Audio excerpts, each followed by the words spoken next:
So I want to take a moment to welcome you all to the inaugural meeting of the Conductor Angel Network. How many of you know what the Conductor is or have you been to a Conductor event before?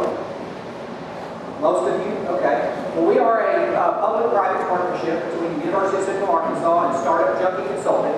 And our focus is on driving innovation, entrepreneurship, and economic development in Central Arkansas and beyond. And so we host a number of events on a regular basis. You can mark your calendars for the first Tuesday night of every month. The first Tuesday night of every month, we hold either our Mentor Network or we hold our Angel Network, which is inclusive of the Mentor Network. So on the odd number months, we have our Mentor Network, where entrepreneurs are coming in and they are sharing with us as a group challenges, opportunities, problems that they're facing, and the Mentor Network works with them to provide some guidance, counseling, mentoring, what have you, to help them overcome those challenges or take advantage of those opportunities. On the even number months, February really is an even number month, we combine our Mentor Network with our Angel Network. And so mentors plus folks who are interested in looking for investment opportunities in some of these startup companies. We will be having those come in. We'll have 3 pitches tonight, and they will be actually pitching their companies.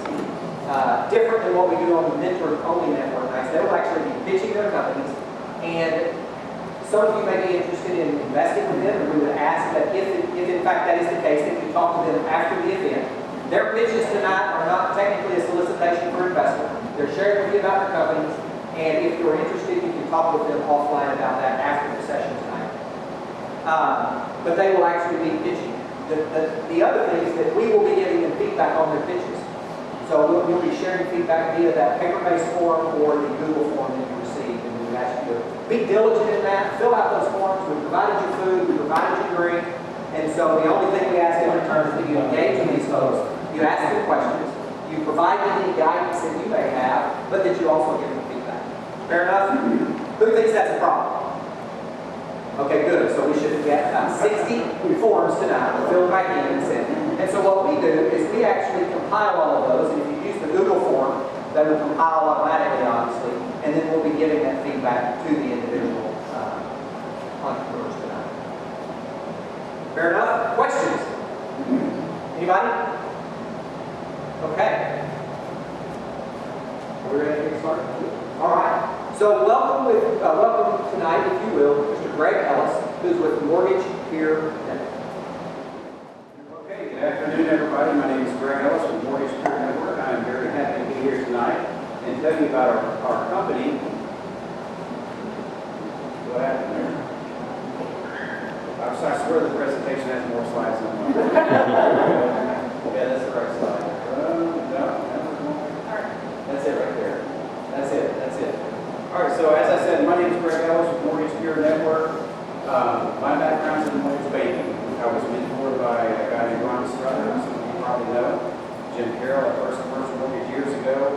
In '99, I got out of the mortgage banking business and started my own technology company. We did risk management and hedging technology for mortgage bankers.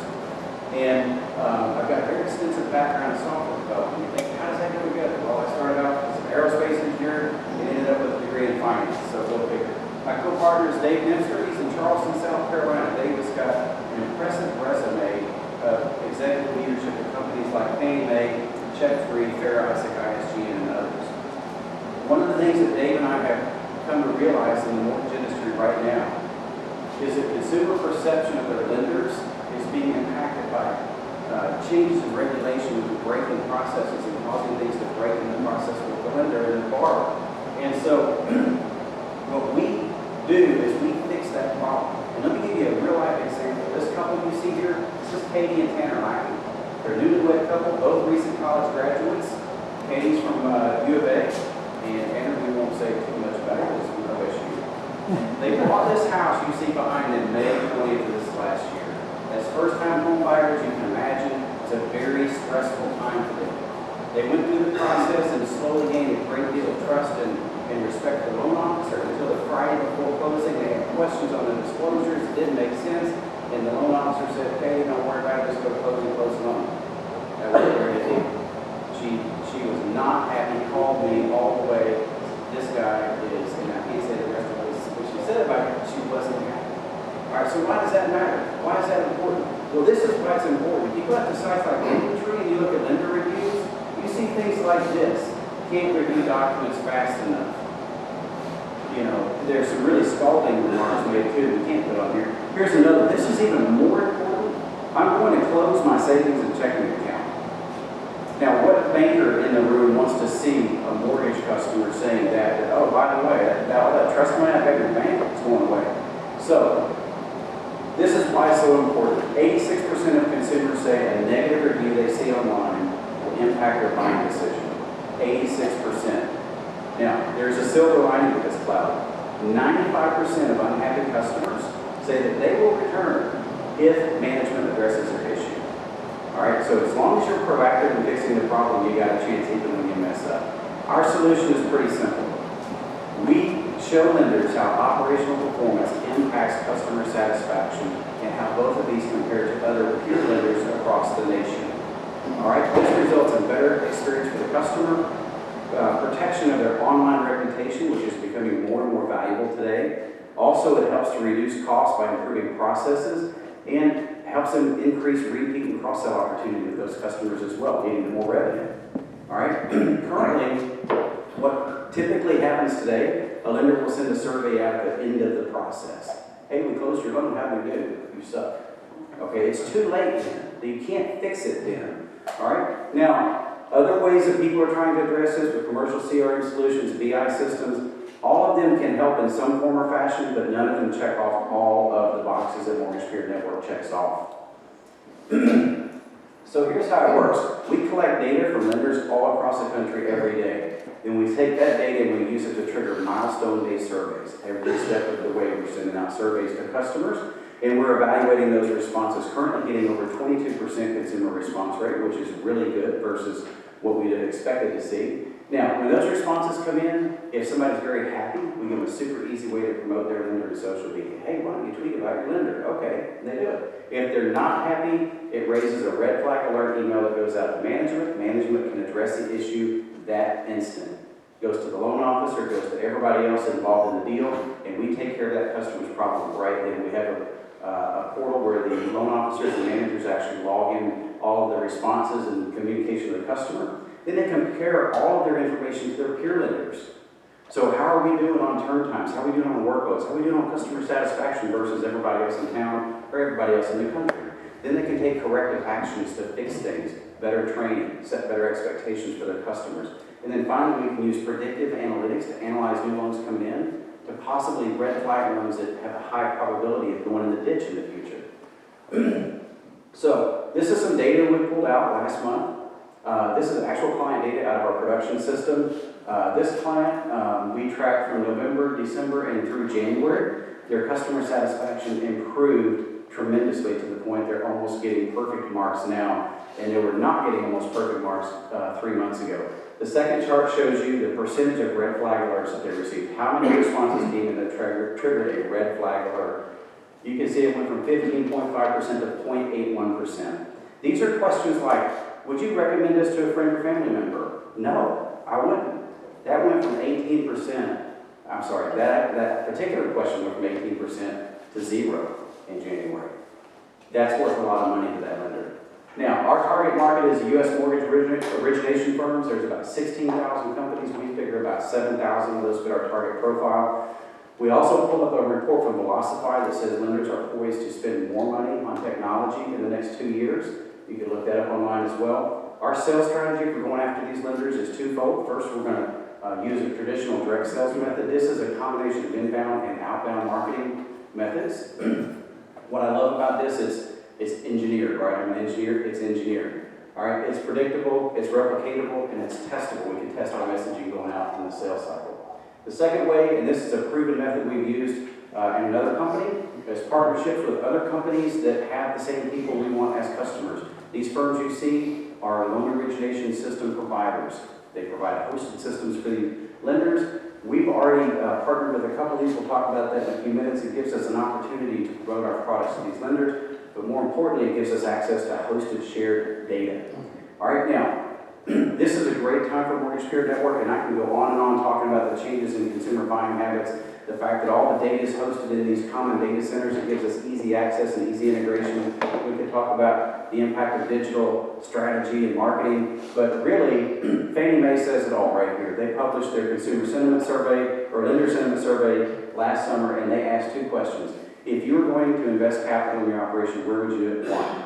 They said, I want to invest in my origination processes. Well, why? To improve customer experience and improve processes. It's all in the study. You can go look at it online. That's exactly what Mortgage Peer Network does. Looking at our revenue model, it's a pretty simple model. It's $199 a month for a user license. Typically, a lender's going to have anywhere from just a few licenses, maybe 4 or 5. We have one customer that has 86 user licenses today. We do give volume discounts. We also charge per survey, so there's 3 to 4 surveys per loan that go out, 49 cents a hit on every one of those surveys. So typically, an average customer is going to be $20,000 to $70,000 per year in recurring revenue. Talking about the traction that we've achieved so far, we're very proud to say we've signed 4 lenders. All 4 of these are very good lenders to have. They're all nationwide lenders. Bank of England here in Arkansas is the very first member of the Mortgage Peer Network. Very glad to have them as a customer. We have peer data on over 100,000 loan applications already, growing every single day. Excuse me. And we also have closed 2 of the partnership deals that I mentioned earlier, Open Close and MDQB. We're currently engaged with their marketing groups, developing a rollout strategy to their customer bases. That's going to give us instant access to over 200 lenders, probably within the next 30 to 45 days here. Okay?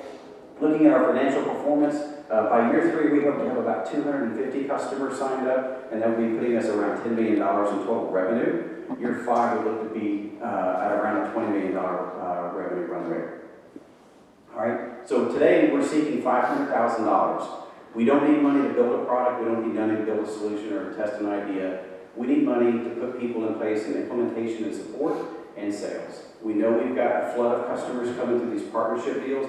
We need people in place to handle these customers and onboard these customers so that we can continue the rapid growth and expansion of the company. We do have, under the structure you see that we do have an AEDC approval for a tax credit up to $167,000, which is 33% of the $500,000 round. All right, our goal, at the end of the day, we want to make sure the next time Katie and Tanner go to get a mortgage, that their lender is able to provide the kind of experience that makes them want to go back to that lender for a boat loan or a car loan or any other bank product that they may need. All right, look forward to taking your questions. Thank you.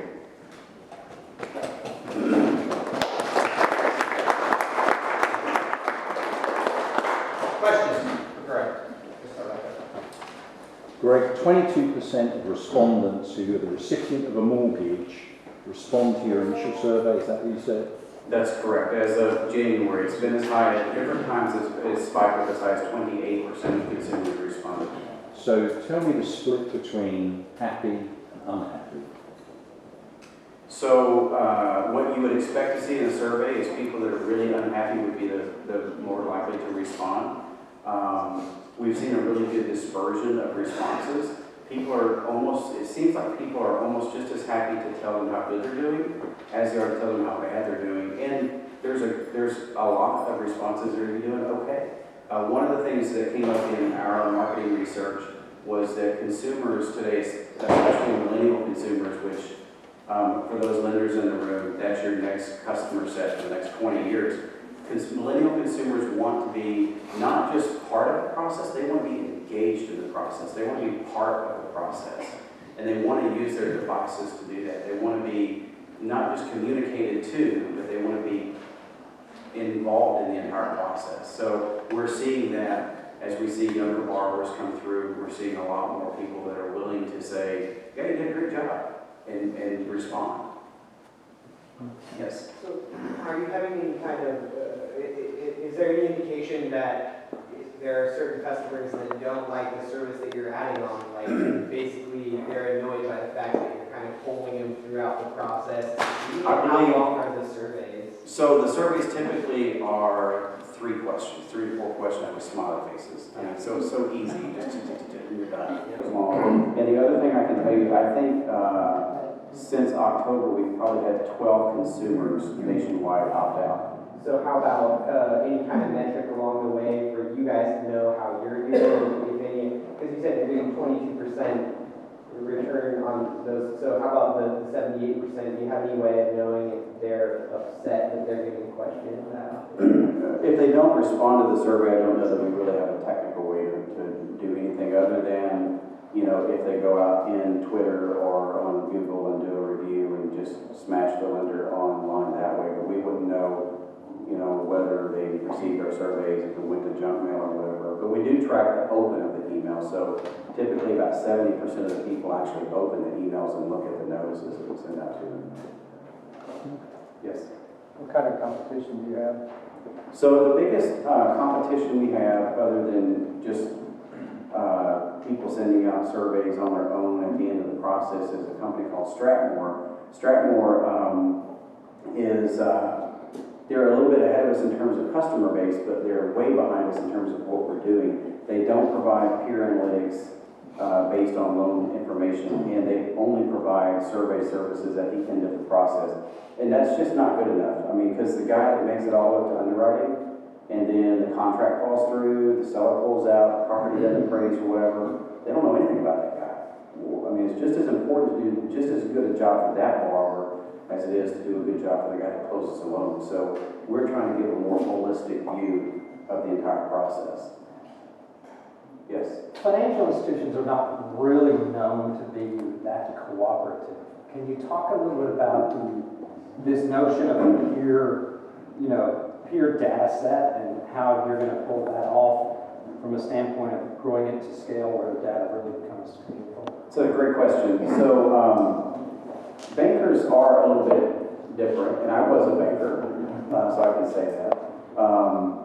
They don't want to give you any data, but they want to see all the data, right? And so when you frame it as it's anonymous, your data goes in the pot with everybody else. You saw AmeriSave as one of our customers. AmeriSave has their own homegrown loan origination system, and they have built in, this is a leading nationwide lender, they built in milestone-based surveys just like we built, because they're smart enough to know that it's important. So they told us, they said, you know what, the surveys, we're not going to use the surveys, but we want to see that peer data. We got to see it. We have to be able to prove to ourselves, when an underwriting manager comes up and says, hey, Mr. CEO, our underwriting department is killing it, they got to be able to prove it. Because if they look and say, no, we're taking 14 days and everyone else is doing it in 7, you're not killing it. We maybe need to reconsider who's managing underwriting. They want to see that. Brings that additional revenue stream in for you, just the data itself without the survey? It's not revenue, but it certainly has some intrinsic value, because as we go out to sell, one of the first things when people hear peer-based, well, how many peers are there? Oh, there's just you and the other guy.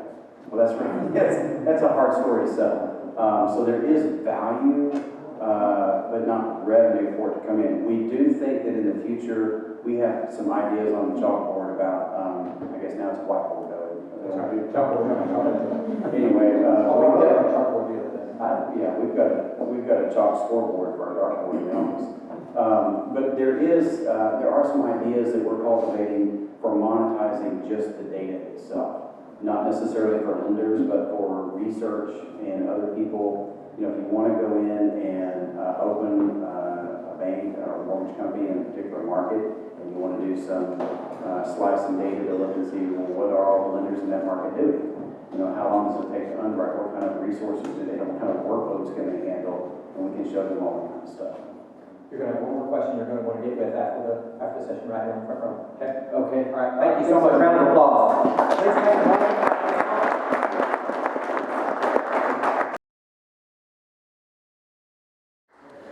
Hi everyone, thanks for the introduction, Jeff, and I need the clicker. It's a pleasure to be here. I want to thank you all for being here. We had the opportunity to come down last year and pitch, I think, the first bid, or the second bid, of Cadron Creek Capital investor pitch as well. So thank you to those who are in attendance again, and I hope this is a good update for you guys, and happy to share with you what we do at SCOSE. So as Jeff mentioned, my name is Justin Urso, and I'm the CEO and co-founder at SCOSE. And we drive brand sales with our SCOSE suite of products. So a little bit about my background is I spent over 10 years working with Fortune 100 brands, selling products to Walmart, Sam's Club, Costco, all the big retailers across the globe. And we started to identify problems within the brands that we were selling on opportunities to engage with customers. One of the big things is that retail foot traffic in stores is down. E-commerce is becoming a big platform for people to buy product online, and it's harder than it ever has been for brands to actually engage with customers and to get them to try new products. So over that time, we started to identify what that actual problem was. And one of the big things was that we were spending a ton of money on doing in-store demos. We've all been into a Sam's Club or Walmart or Kroger, we've seen in these in-store demos where you walk up, you grab a product, you try it, you walk off. You might not be aware, but brands are paying $250 for a 4-hour demo in one store. Across 4,000 stores at a Walmart, that's over $1 million investment for just 4 hours. And those brands are getting nothing from that in return. They don't know who their customer is, they don't know if they like the product, if they didn't like the product, and most importantly, they can never follow back with these consumers. So when we started building our product, we started to identify that a lot of brands saw the same problem that we did when we were managing brands, and we started to develop a solution for that. And the solution that we came up with was an engagement solution. It's not app-based, it's primarily driven to engage consumers digitally through highly targeted ads. They come onto a platform, we engage them through samples and rebates. We drive them to a web form or via text platform, they come in and we engage with them, and then we send them either a sample to their home or they can get a rebate through our platform by buying something in store and redeeming it through our platform. It's a solution that's very simple. They try and they buy the product. And then most importantly, with the brands that we engage with, we can now follow up with them. We're building audiences for brands. It's something that brands have never thought of. When we go and tell a brand that, hey, we can do a sampling or a rebate event and start off with 10,000 consumers, by the end of the year we can build you 300,000 people in your database, they start to say, wow, these are people that I actually can follow up with. Yes, these are people you can engage with on an ongoing basis and engage with them directly through their phone, through their email, through their home. Ways to constantly and really drive that lifetime value of the customer. And so what makes us different is we're not an app. We don't do this through an app, we do this through text and web platforms, progressive web apps on our platforms that we've developed. We target those customers digitally and we engage with them ongoing. Over here to the left, you can see our platform, which if any of you are in the market for Cliff bars, there's a live campaign right now. You can text Cliff to 89,000. You can go to a Sam's Club, buy your Cliff bars, and upload your receipt to our platform and get $5 instantly back to your PayPal account. This is something that's highly disruptive in this industry today. One, because the $5 or the cash back actually gets pushed back to you instantly. A lot of our competitors require $20 thresholds before you can ever receive cash back, and we actually push that to you instantly. One of the most important things is we receive data on these customers. We know who they are. So if you want to go back and you say, we talk with brands, I was just talking with one today on the way down here, and she says, I want to target consumers that shop at Target that are 35-year-olds that have children at home that are 6 months to 2 years old. It's a probiotic formula for kids. We can do that. We can identify those type of individuals and push a text message to that mom, push an email to her home, and highly engage her to do a sampling event or a rebate event and try new products. The way we make money is primarily as a service model for these brands. So we charge per sample, per rebate, per follow-up. So a lot of times it varies by brand. They'll come in and they say, hey, I've got 100,000 samples. I want to get these in the market. What's it going to cost? Well, we charge a service fee, but we provide a turnkey solution to do that.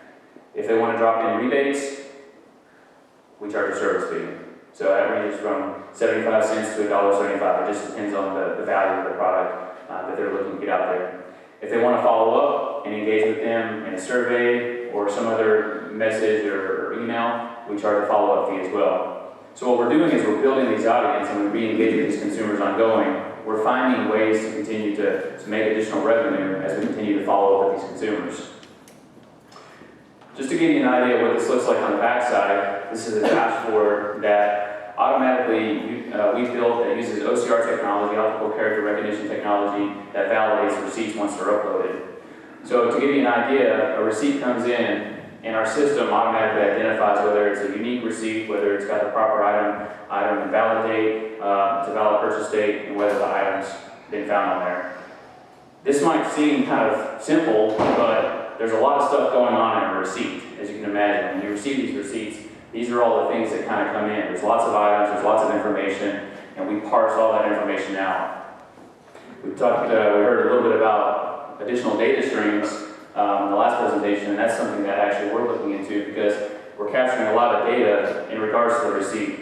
This is something that Walmart calls market basket analysis, understanding how much the total, how many items are on the receipt, what's the total dollar amount on the receipts, what are like items that are being purchased, or the competitive products being purchased, a lot of great information. And so these are things that we can see in real time and give the brands that great information that they just did not have before.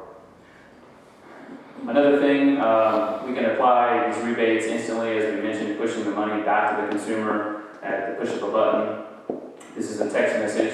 If any of you guys go out there and do that in the next couple of days, you'll receive an automated message once it's been approved that your funds have been applied and you can receive your money back via PayPal. That's something that gets pushed instantly.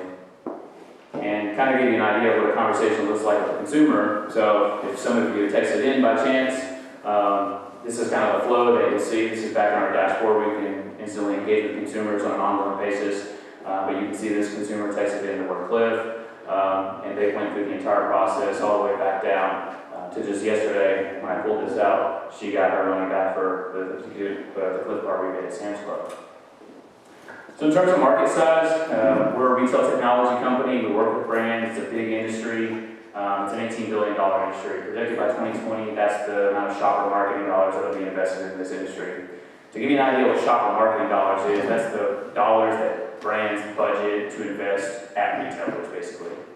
Approximately $2 billion of that is spent on sampling and rebate services. And just in Northwest Arkansas, there's the in-store demo company that I mentioned is doing $150 million with just Walmart and Sam's Club.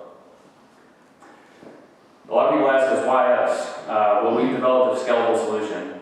It takes us the same amount of time to do a campaign that might be 10,000 samples or rebates or 1 million samples and rebates, and we can do that with the same team.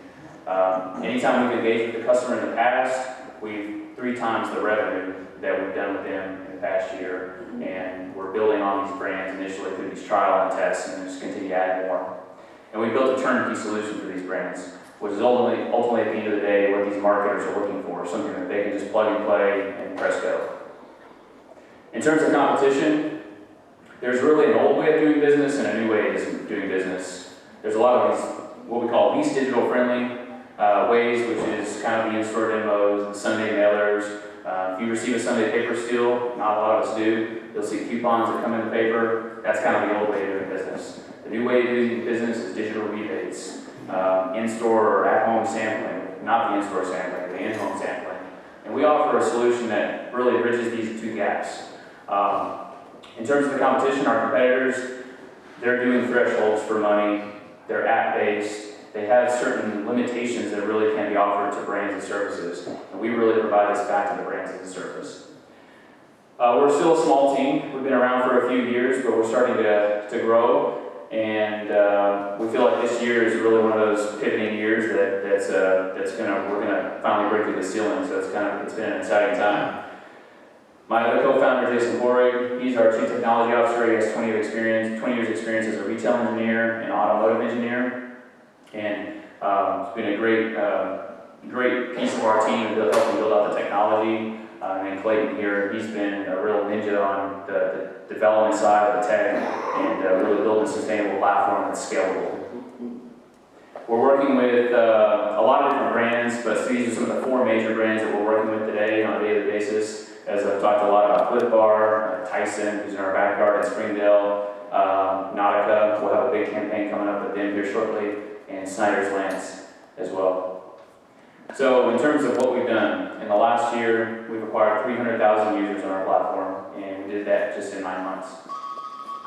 We've got $1 million in active RFPs. We're projected to do about $500,000 in revenue by the end of 2017, and we did $110,000 in revenue last year.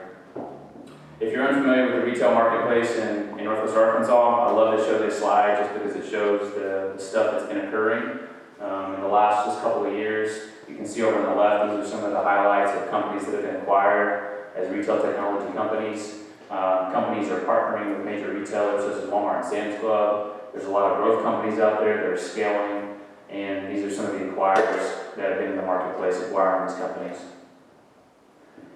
We talked a little bit about the current status. We really focused last year on growing our user base and really perfecting our technology. And we were burning about $5,000 a month. This year we're focused on converting the sales that we have in our RFP pipeline. We've already closed around $300,000 of the sales for this year. That'll be done by May. We're on track to get the $500,000 by the end of the year. We'd love to hit our stretch goal of $1 million. That would be great. But we're really focused on adding additional talent and trying to increase our burn, because right now we're in a pivotal state where we need to really focus on driving these sales. So next steps for us, we've been talking about raising a $500,000 convertible round, which would be used to hire an additional engineer and some sales and marketing personnel. We want to expedite the technology roadmap and increase and focus on our inbound marketing and sales. We haven't really done a lot in terms of adding inbound marketing opportunities. Excited to pitch here with you guys. Thank you for listening to me, and I'll take any questions. Questions? Yes, sir. Go back there. Thank you. Of the $500K you'll do this year, how much of that will be sample versus rebate? And then along with that, what are the economics to you on samples versus rebates? Yeah, so that's a great question. So sampling versus rebates, it's hard to provide a true breakout because a lot of the sampling customers that we've done business with have actually just added a rebate. We've included the rebate on the platform, so it's in addition rebate, 30% sampling type split at the end of the year. In terms of margin, that's ultimately what you're asking for. On a sampling campaign, we're doing 40% margin. On a rebate campaign, we're doing 90% margin. So the rebate platform is the more scalable solution, and that's what we're really pushing right now, just because it's more margin intensive, and we're really trying to drive that. Yes, sir. Could you talk a little bit about your database technology? The reason I ask, it seems with a $5,000 burn rate, that's really not that high. I'm wondering what the competitive advantage you have with your technology structure versus some of these other guys. What would be the gap for them to catch up? Yeah, that's actually something I forgot to mention in the presentation, so I'm glad you asked it. A lot of our competitors are taking in the receipts and then they're outsourcing the review of the receipt to countries like India and Mexico. So they have people sitting behind the desk that are looking at the receipt and then analyzing whether it fits or not. We spent a lot of time and money last year to really invest in the OCR technology to parse out the receipt and approve it in real time. So that's kind of, I think that's an inherent competitive advantage. And actually, as we talk to brands and talk to them about this, they've said that that's a competitive advantage as well. Fozzie, back there. Yeah, so do you think that your product is product sensitive? I see you're kind of focused on short-term consumables, snack bars, Tyson things we take home and eat. Do you see other applications for larger ticket items or more interactive long-term life cycle items? You have any opportunities? Yeah, I think so. So the best campaigns we've done are with brands that have retails over $15. When it gets down to that, we try not to do anything less than $5 because it just becomes really difficult to, one, make money on the campaign, but two, really show the consumer value. When it's over $15, like a Sam's Club, you might go $19.98 for a box of Clip Bars, you get $5 back. It's a great discount, right? So we want to focus on more higher ticketed items. Now in retail, that's a higher ticketed item. Maybe you're thinking automotive and TVs and things like that, which is something we haven't really thought too much about, but it's probably a big opportunity for them. One more right there. On the consumer side, what's the onboarding process for them? What type of information do they include in their profile? So today, we've tested this a lot. Like, do we ask them for the address up front? Do we ask them for gender, age, things like that? Right now, today, just to get them on board, we're asking for email address. So it says a quick profile. In the profile itself is when they go in there, they can edit, they can add in things like address. If they're doing a sampling event, they have to add in their address. But we've also added in things like put in your birth date, put in your gender, things like that. So we've simplified the process as much as we can. So, which is why we require 300,000 users. But we think that there's a big opportunity to probably get a lot of additional information for these consumers. And we've been doing some tie-ins with Axiom, and we found that our hit rate is really strong when we include things like name, phone number, and email. We've had a hit rate of almost 85% on the third-party data. So just with that information, it's been pretty good to build consumer profiles. Before I get started, I'm going to have Jeff hand these out to each side of the audience, and I'll tell you what we're going to do with them at the end. I'm going to have an ask for you other than money. I'm going to actually give you something free. So please take these cards. As Jeff said, very expensive cards, very high value for you. So I'm happy to be here tonight. So happy to be in Conway. Like I was telling everyone, it's just so exciting. Usually I have to travel somewhere to be able to go pitch. So what they're doing here is just absolutely fabulous. I can't thank them enough for the programs. So I'm Tina McCord, the founder and CEO of Zuni Learning Tree. I was a previous administrator and teacher in education, and I was one of those that went into education late. And so I realized what we're trying to do, we all have this one goal of trying to raise student achievement. Everybody wants our students to do well, and that can be a very challenging task. So Zuni Learning Tree is a solution to help support our educational ecosystem in being able to raise student achievement.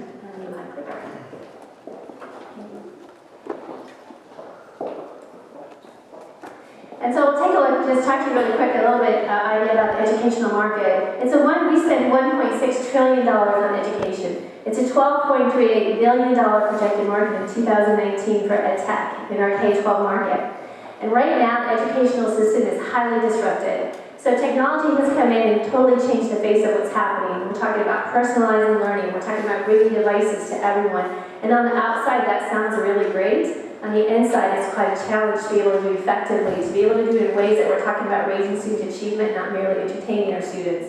So the field is highly disrupted, and it was a perfect time for Zuni to come in with a solution.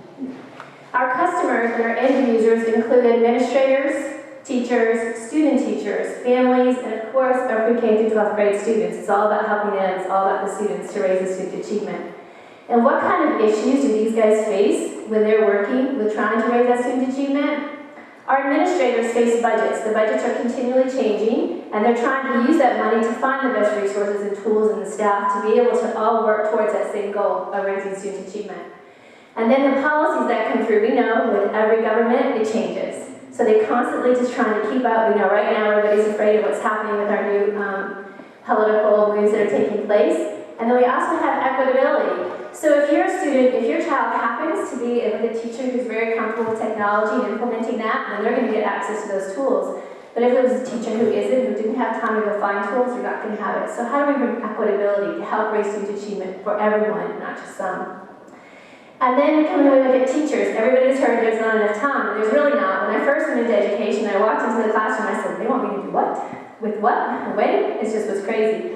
So time is a true issue. Teachers spend 80% of their time front-facing, working with students, and that leaves very little time to actually try to keep up with what's happening in the trends. Differentiation, we all know no two students are the same. We'll have a classroom of 25, 3 of them don't speak English, 4 of them can't read, 3 of them are low in math, 2 of them need to go on up to 6th grade, but you're a 4th grade classroom, and try to meet all these needs well. It's a big challenge. Technology, as I mentioned earlier, is a challenge to implement. And then teachers have to continually keep up with their professional development. And the trend right now is how do you embed professional development within the learning day of the teacher so that they're growing their craft skills while they're teaching. When teachers can hardly keep up with the change, how are our parents supposed to keep up with the change? So let's talk about how that can be done. This platform we created, it may seem like it covers an awful lot of problems, and it does. It's because the problems are interrelated. So the platform and technology today allows us to address those problems that are interrelated in one solution. So Zuni is a 24/7 cloud-based platform. And its features consist of a dashboard. One of the things that can be frustrating as a parent is learning has become such a chore. It's did you do your homework? Did you turn that piece of work in? What's happening? And learning is really supposed to be inspiring. It's supposed to be engaging. It's supposed to help us want to grow and feel better about things. So our dashboard is designed to be inspiring and engaging right from the beginning, the moment somebody logs on. We have a content management system. So we take all those free resources, so as we talked about earlier, the problems and how do you meet the different child's needs, and we bring them into one location so a teacher can quickly go and find, if they're in a 3rd grade classroom, what they need for someone who's struggling with 2nd grade skills, or bilingual resources. We have a special feature called My Garden. This is where they can go and plant their favorites. So we've trademarked it. Instead of anybody in here Pinterest, we've pinned it, but we plant it. So it's a little different. And then we have a great learning management system to take those resources and actually put them to use in the students' hands. So what if our user said? Well, one said it was the best tool she's seen across her desk in 45 years. And she even wrote this to Johnny Key to let him know. A curriculum director from North Little Rock said a district is spending a lot of money, they really need to purchase Zuni. And one of our teachers talking about the problems we talk about time, it saves me so much time. And that's a big part of what we want. We want our teachers teaching, hunting for resources. Try not to go through the video right there. So our competitors, back when we started about 4.5 years ago, curation education was just really beginning and cloud-based solutions were really beginning. And so our biggest competition was textbooks, OpenEd.com, and OER Commons. So it's not that curation, we all are similar that we create, it's what we create and how we share what we create, how we disseminate that information that really helps to separate us in this market. And Zuni Learning Tree focus not only on lesson planning, but also on resources to be able to help work with behaviors, to be able to help work with special needs, to be able to help work with classroom management. Those types of resources, the breadth of them, separate us from competitors.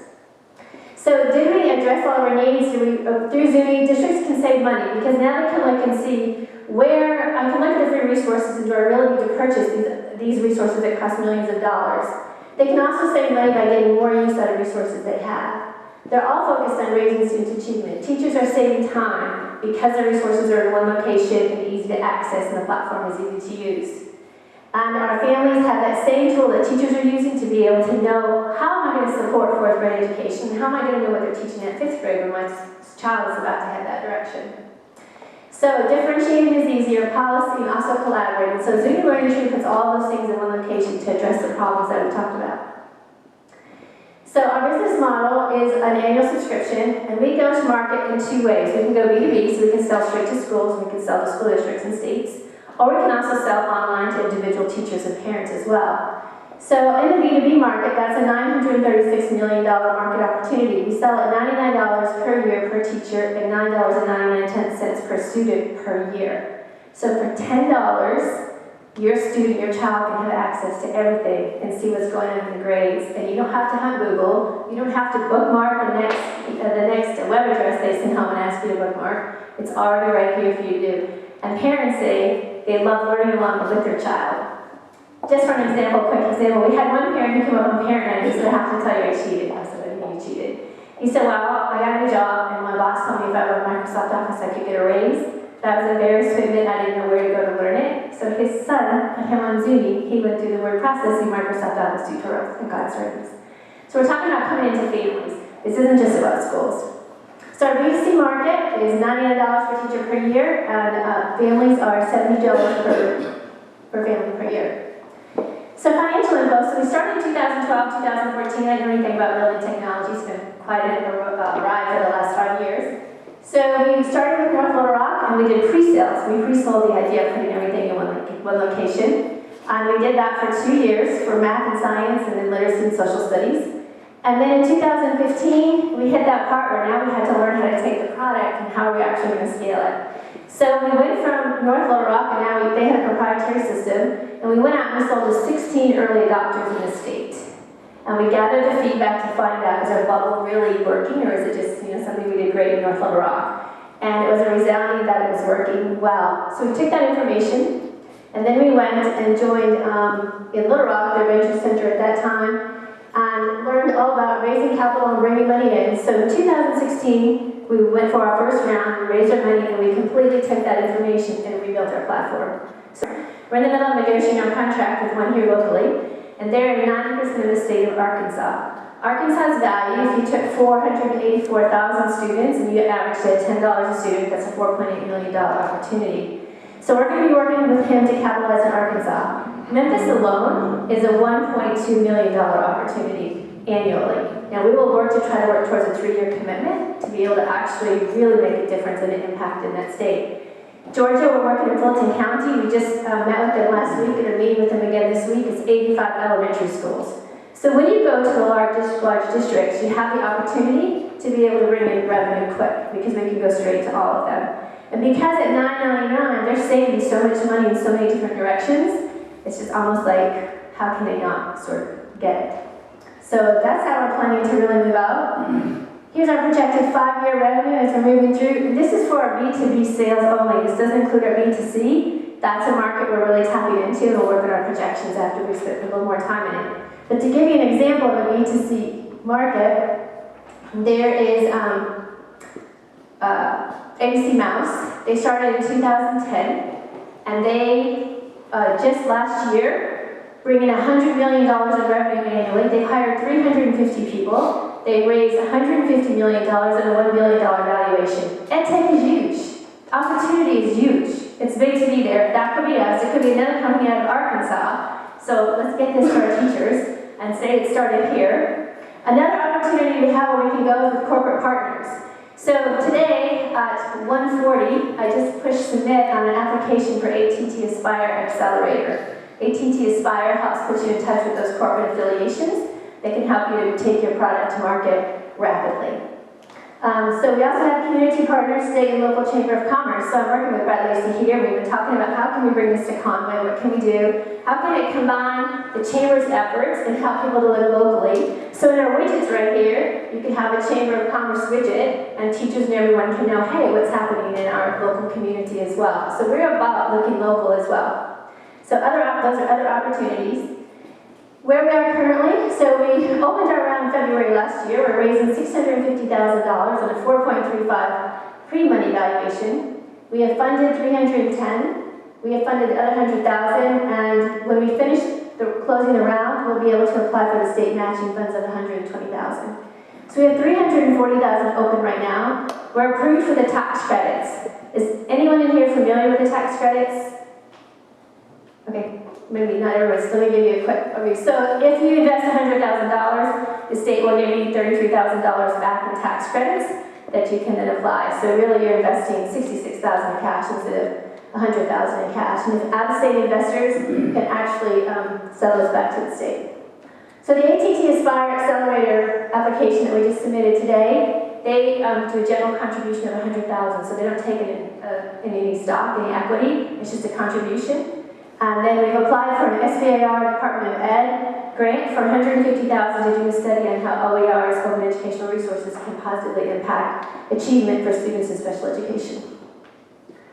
So what we intend to do with the proceeds is the majority of it now is going to sales and marketing. We really need to just get out and work on our implementation, be able to onboard effectively, build those relationships. Our teachers are the best ones to spread the word. So we want to make sure we're in there and making it happen well. And then we're still working on 100,000 on our tech and our content. So we just have some things we're still building and moving to in our tech. So what's the exit strategy? We believe that if you build what they need and you build it well, and you build great relationships and you build a profitable company and acquire as many users as you can, somebody's going to want to buy you. So I've already had people want to buy me, it just hasn't been that it would be a good sale for Zuni at this time. So that opportunity is always going to be there. We're going to be working hard to build really strong partnerships as we go out, because that's going to be vital to us really moving across the nation rapidly. But those are potential partners that could come through and acquire us.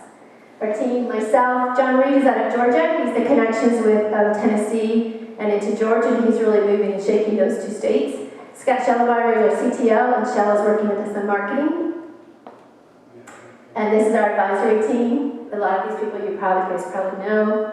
And those are a lot of the programs that Zuni has been through with, I think a little bit of all the programs in here, so it's been wonderful to be a part of Startup Junkies, Conductor, Venture Center, all those. So that's a Zuni. And questions? Question? Tina? Hi. So, in order to get to that $6 million revenue number in 2017, what's the size of your total sales pipeline? So if you look at the 6 million, then we need to get 60,000 in students to get to the 6 million. And so, 600,000 students. Get my math right up here on the spot. So if we look at, for example, Memphis is 170,000 students. We're working with a district in Georgia that's 103,000 students. So if we can just get enough of, like 3 of those big ones and get them on a 1 to 2 year commitment, that's going to really help us to get there. So if you have, in order to get to 6 million in revenue, do you have a $60 million pipeline? In other words, if you got 100% of everything you're tracking through your sales process, what would that number be? We're still figuring that out, so we'll be able to let you know. Okay. Still deciphering that. Okay. We've had a good, so if we ask like, what do we convert in sales? We really probably convert, when we were on the old platform, the ones that I presented to, probably get 80%, which is pretty high. This is because we're a new product. When we presented to Memphis's Shelby County's pre-K coordinator, she said, Tina, there is nothing like this out here. She said, and she showed me all the stuff Memphis had. She said, this is a really great product. I want it for my teachers. We are cutting edge, and we are the way it is going in the future for education and access to resources. Kind of a random thought, when you go grocery shopping, you see like Kellogg's cereal or things that say, oh, if you cut this out, it'll reimburse to one school, one center. Can you be connected on a maybe national scale with like, companies that can get connected? Because then it would be like a very powerhouse. Like, oh, every school will want to be affiliated with Zoom. That's a great idea. We're hoping that with AT&T we can make those kind of connections to be able to do this. So we're really hoping to accept us into that. Accelerated. Some others? Yeah, Tina, given schools have a notoriously long sales cycle, what are the steps specifically? You mentioned somebody you had in place, that's coming on in the state of Arkansas. Is the answer a person in the region who's already embedded, or do you have a plan to get to the numbers that fit what Jeff was We do. We really want the strategic partners, and that's part of like John. He already had the relationships and the connection to bring us in. For us to go cold calling is going to take a lot longer. I'm not interested in cold calling any more than we have to. We'll have a small part of our team that builds it up, but the strategic partners are the ones that can just get us out there quickly. And they can bundle us with their solutions, or they can just bring us in as additional revenue share with them. And I'm assuming that within that, in your numbers, you built in, the margin. Yes. Yes, absolutely. So explain a little bit about how you curate your content. What's your staff look like? Are you using third-party curators? Talk a little bit about that, please. Thanks. That's always a great question. So we contract with teachers all the time, and they help us curate. Part of what happened when Common Core came out is that a lot of grants were provided to organizations like Georgia Department of Ed, there's Engage New York, there's Utah Educational Network, and they had these grants to raise to the top grants, and they were creating content that was going to be, that was research-based and that they implemented. And those top resources, there's so many of our teachers that don't even know they exist. So a lot of our core content consists with a lot of those resources from there. And that's one of the things that's really great is we educate teachers. I'll go out to the new teachers and say, how many of you know about Engage New York? There's a ton of research behind it now that they've been around for 5 years of how the impact that they have on student achievement. So we do it two ways. One, we follow where it's, the money has gone to build quality resources. And then two, we have our teachers vet all of our resources as well. So do you have any licensing concerns about any of that content? Is that all open source Creative Commons? Oh, it's both open source creative contents, and we link to them. We don't house it, we don't store it, so we link to them, we give recognition to them, so everything, everyone knows it is theirs. So to avoid that, and to stay away from that. Okay, you have your cards. So I'm going to challenge this group. It's the Conway group. I want you to outdo any group I've ever presented to before. There's ZuniLearningTree.com. Raise your hand if you know a teacher or a parent of an elementary student. Any of that, right? It's going to be 90% of you in here. I challenge you to give that address to the one you know and just have them go sign up for a free trial login. I'm going to look, I'm going to watch, and I'm going to come back because I'm right in the backyard here, and I'm going to talk and find out if you didn't. So please, go. It's a grassroots movement. Until you get out there and see it, you won't know. And please give us your input. That's what we ask for more than anything. We're still young, we're still growing, and we still need it. And, one more thing. I have 3 trees. So this is kind of how we market when we're at conferences. You can come grow with us. I don't really know how to give them out. You do like a wedding, okay? Yeah, I'm going to throw it over my shoulder. Okay, I'm going to do 1, Round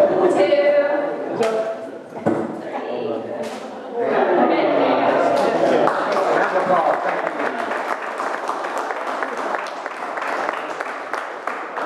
I can attest firsthand, you do not want her looking over your shoulder, so make sure you give that card out to a teacher that you know. Google Forms for each of the presenters. Greg Ellis, there's Greg right there from Mortgage Peer Network. Justin, there's Justin from SCOSE, and of course Tina from Zuni Learning Tree. I want you to also mark some things down on your calendar, right? So the first Tuesday night of every month, 5 o'clock, generally in this room, but always check Facebook, your email, and the Eventbrite link. But generally in this room, at 5 o'clock we start the networking portion. Generally around 5:30 or so we start the actual program. So the first Tuesday night of every month is the Mentor Network on the odd number months. Even number months is the Mentor Network and the Angel Association, or the Angel Network. So next month it will be the Mentor Network, the following month will be Mentor and the Angel Network. So mark that down, the first Tuesday night of every month, 5 to 6:30ish or 7 or so. We'll always have some form of food, drink, and refreshments for you. So we encourage you to come early, stay late, until we have to lock you out, and then you have to leave.